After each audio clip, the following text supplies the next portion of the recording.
Hello friends, स्वागत है आप सभी का आपके अपने यूट्यूब चैनल लर्निंग नीट पर। और यहाँ पे आज हम सॉल्व करने वाले हैं जीवन कौशल, जो कि आपका एक सब्जेक्ट है, उसका एक और प्रैक्टिस सेट। यहाँ पे मैं बता दूँ कि जो प्रश्न हम देख रहे हैं वो कुछ प्रसिद्ध प्रश्न हैं, यानी कि जो काफ़ी फेमस है और बेसिकली बार बार आपको इसको रिवीजन करने की ज़रूरत है। इसके अलावा कुछ यूनिक क्वेश्चन जो है वो एग्ज़ाम नज़दीक आते आते तक मैं आपको प्रोवाइड डेफिनेटली करा दूँगी। तो उस पर वर्क चालू है और वो क्वेश्चंस भी आपको जल्द ही मिलेंगे। फिलहाल चलिए देखेंगे आज के प्रश्न।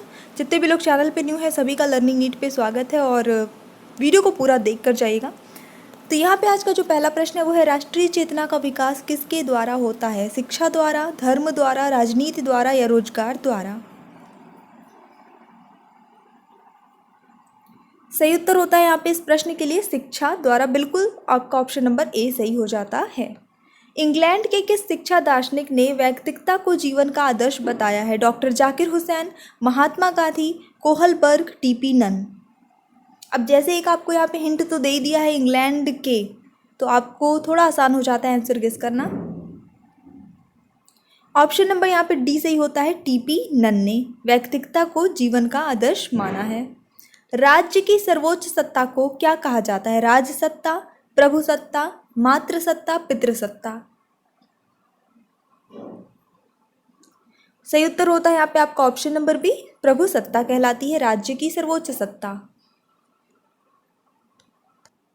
आदर्श नागरिकता सिद्धांत किस प्रणाली से संबंधित है? कार्यात्मक प्रणाली, संसद प्रणाली, बेसिक शिक्षा प्रणाली या कोई नहीं? सही उत्तर होता है, देखिए हम क्या पढ़ रहे हैं, हम शिक्षा के संदर्भ में जीवन कौशल पढ़ रहे हैं ना, तो यहाँ पे हमारा ऑप्शन नंबर सी वाला सही हो जाता है, बेसिक शिक्षा प्रणाली। ये आपको याद रखना है। बेसिक शिक्षा में किस समस्या पर विशेष ध्यान दिया गया है? जीविकोपार्जन की समस्या, विधिक समस्या, सामाजिक समस्या या मनोवैज्ञानिक समस्या? बेसिक शिक्षा में सही उत्तर होता है यहाँ पे आपका ऑप्शन नंबर ए, जीविकोपार्जन की समस्या। थोड़ा आपको ये अलग लग सकता है, आपको लगा होगा कि शायद मनोवैज्ञानिक होना चाहिए यहाँ पे, लेकिन देखिए बेसिक शिक्षा में मतलब हर बच्चे को इतना तो एजुकेटेड कर ही दिया जाए कि वो कहीं ना कहीं अपनी जो जीवन है वो किसी तरह किसी रूप में चला सके। और इसी के लिए गांधी जी ने भी हस्तशिल्प को बेसिक शिक्षा में जो है महत्व दिया है कि बच्चों को हस्तशिल्प मतलब कोई ना कोई उनके अंदर स्किल होनी चाहिए जिससे वो अपनी पूरी ज़िंदगी चला सकें, है ना। तो ये आपका सही आंसर ऑप्शन नंबर ए हो जाता है। बेसिक शिक्षा प्रणाली की रूपरेखा निर्माण के लिए गठित समिति की अध्यक्षता किसने की थी? Doctor Zakir Hussain, Mahatma Gandhi, Kohlberg, TP none. सही उत्तर होता है यहाँ पे आपका option number A, doctor Zakir Hussain ने की थी। अगला प्रश्न देखेंगे, अखिल भारतीय प्रौढ़ शिक्षा परिषद की स्थापना कब हुई थी? 1940 में, 1950 में, 1932 में या फिर 1927 में? सही उत्तर होता है यहाँ पे आपका ऑप्शन नंबर ए, 1940 में हो गई थी। गांधी जी ने शिक्षा में किस विषय को महत्व दिया था? हस्तशिल्प को, पूजा पाठ को, सत्य और अहिंसा को, नैतिक विकास को? देखिए यहाँ पे ऑप्शंस जो है वो सारे मैंने खुद से बनाए हैं, तो सही ऑप्शन अभी इसका मैंने आपको थोड़ी देर पहले ऑलरेडी बता रखा है। ऑप्शन नंबर ए सही हो जाएगा, गांधी जी ने हस्तशिल्प को ज़्यादा महत्व दिया है शिक्षा में। प्रबंधन को जीवन रक्त किसने कहा? ड्रकर ने, अरस्तु ने, जिमर्न ने या अर्बन ने? ऑप्शन नंबर यहाँ पे सही जाता है आपका ए, ड्रैकर ने कहा है। तो प्रबंधन को क्या कहा है? जीवन रक्त। अध्यापक अगर किसी छात्र की प्रशंसा करता है तो इसे क्या माना जाएगा? दंड, चापलूसी, पुरस्कार या मूल्यांकन? सही उत्तर होता है पुरस्कार। अगर यानी कि किसी भी छात्र की प्रशंसा कोई अध्यापक कर रहा है, प्रधान अध्यापक कर रहा है, सार्वजनिक रूप से उसको कहीं ना कहीं क्रेडिट दे रहा है या कह सकते हैं कि ऑनर दे रहा है, किसी भी चीज़ के लिए उसकी तारीफ कर रहा है, तालियां बजवा रहा है, ये इस तरह की कोई भी एक्टिविटी हो रही है, वो सब कुछ पुरस्कार के अंतर्गत आता है। तो पुरस्कार इन द सेंस ये नहीं होता है कि सिर्फ कोई वस्तु ही दी जाए, कोई मेडल ही दिया जाए तभी वो पुरस्कार माना जाएगा, ये प्रशंसा भी पुरस्कार के अंतर्गत आती है। मैकडूगल ने कितने प्रकार की मूल प्रवृत्तियां बताई हैं? 7, 14, 21, 36? उत्तर सही होता है यहाँ पे आपका ऑप्शन नंबर बी, 14, 14 तरह की जो है मैकडूगल ने मूल प्रवृत्तियां बताई हैं। अभिप्रेरणा का मनोविश्लेषण सिद्धांत किसने दिया? सिगमंड फ्रायड, कोहलबर्ग, जीन पियाजे या वाइगोत्स्की? सही उत्तर होता है, ये तो सबको पता होगा, बहुत फेमस है, पूछा भी जा चुका है कई बार, सिगमंड फ्रायड, ये सही आंसर हो जाता है। ये सारे क्वेश्चन आपके सीडीपी में भी वर्क करेंगे, ऐसा मत सोचिए कि अगर आप सुपर टेट नहीं दे रहे हैं उसमें ये आपका सब्जेक्ट नहीं है, ये है सीडीपी ही। एक तरह से सीडीपी में जो जो चीज़ें पूछी जाती हैं, टीचिंग एप्टीट्यूड में जो जो चीज़ें पूछी जाती हैं, वो सारी चीज़ों को मिलाकर ही है, बस इसमें थोड़ा सा कुछ कैटेगरीज जो है बांट दी गई, जैसे प्रबंधन को ऐड कर दिया गया है, चीज़ें वही हैं, आपको पढ़ना तो है ही ये, अगर किसी भी शिक्षक भर्ती की परीक्षा देने जा रहे हैं तो। विद्यालय के संदर्भ में दंड कितने प्रकार के होते हैं? 2, 3, 4 या 7?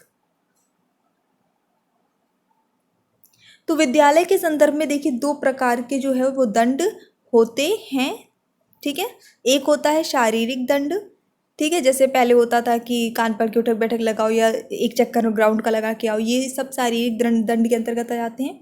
और एक होता है आर्थिक दंड, यानी जो फाइन लगाना जिसे कहते हैं। कॉर्पोरल पनिशमेंट पूरी तरह से जो है वो बैन है, स्कूलों में कॉर्पोरल पनिशमेंट्स नहीं देनी है, मतलब कि जैसे छड़ी से मारना या इस तरह का कुछ भी, ठीक है। एक्सरसाइज वाले जो शारीरिक दंड भी जो होते हैं वो एक्सरसाइज वाले और एक लिमिटेड तरीके से दिए जा सकते हैं, और फाइन जो है वो आर्थिक दंड के अंतर्गत आ जाता है। नेशनल एंड गवर्नमेंट पुस्तक के लेखक हैं कौन? अरस्तु, जिमर्न, अर्बन, स्वामी विवेकानंद?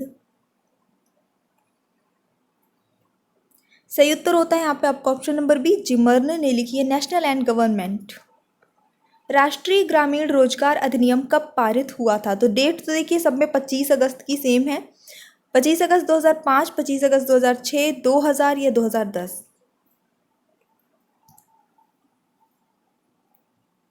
उत्तर सही जाता है इस प्रश्न के लिए आपका ऑप्शन नंबर ए, 25 अगस्त 2005 राष्ट्रीय ग्रामीण रोजगार अधिनियम पारित हुआ था।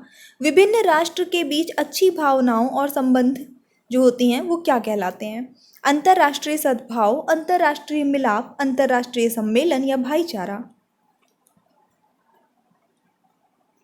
तो जितने भी राष्ट्र हैं अगर उनके बीच जो अच्छी भावनाएं और संबंध होते हैं वो कहलाते हैं अंतर्राष्ट्रीय सद्भाव, एक शब्द में।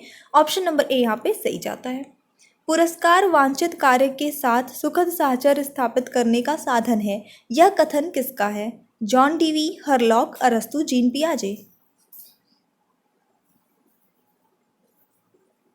उत्तर सही होता है यहाँ पे आपका ऑप्शन नंबर बी, हरलॉक का ये कथन है कि पुरस्कार जो है वो वांछित कार्य के साथ एक सुखद साहचर्य स्थापित करने का साधन है।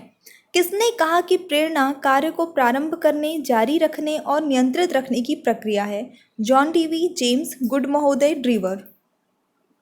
एक बार आप सभी से मेरी एक छोटी सी रिक्वेस्ट है कि प्लीज़ वीडियो को लाइक कर दीजिएगा, शेयर कर दीजिएगा। अगर आप चैनल पे न्यू है तो सब्सक्राइब करके बेल आइकन ज़रूर प्रेस करिएगा ताकि नोटिफिकेशन चले जाया करें। एंड हमारा टेलीग्राम चैनल वगैरह जो कुछ भी है तो सभी की लिंक डिस्क्रिप्शन बॉक्स में आपको मिल जाएगी।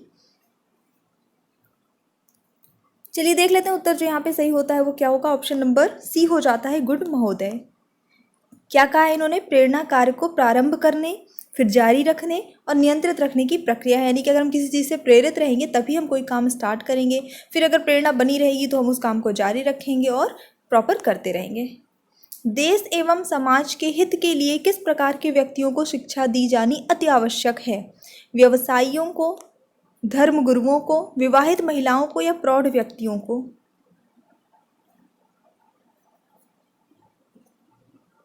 तो यहाँ पे सही उत्तर होता है इस प्रश्न के लिए आपका ऑप्शन नंबर डी, प्रौढ़ व्यक्तियों में जो है आपकी विवाहित महिलाएं भी आई जाएंगी, जाहिर सी बात है इनके अंतर्गत ही। तो क्योंकि जो प्रौढ़ होते हैं, जो बड़े होते हैं समाज के, अगर वो शिक्षित रहेंगे, उनको जानकारी रहेगी तो वो बच्चों को भी प्रोत्साहित करेंगे आगे बढ़ने के लिए, उनको उनका रास्ता नहीं रोकेंगे, क्योंकि बहुत सारे शिक्षा के अभाव में लोग नहीं समझ पाते हैं कि क्या जो है हमें कैसी शिक्षा बच्चों को दिलानी है, कैसी नहीं दिलानी है, वो चीज़ों को नहीं जान पाते हैं।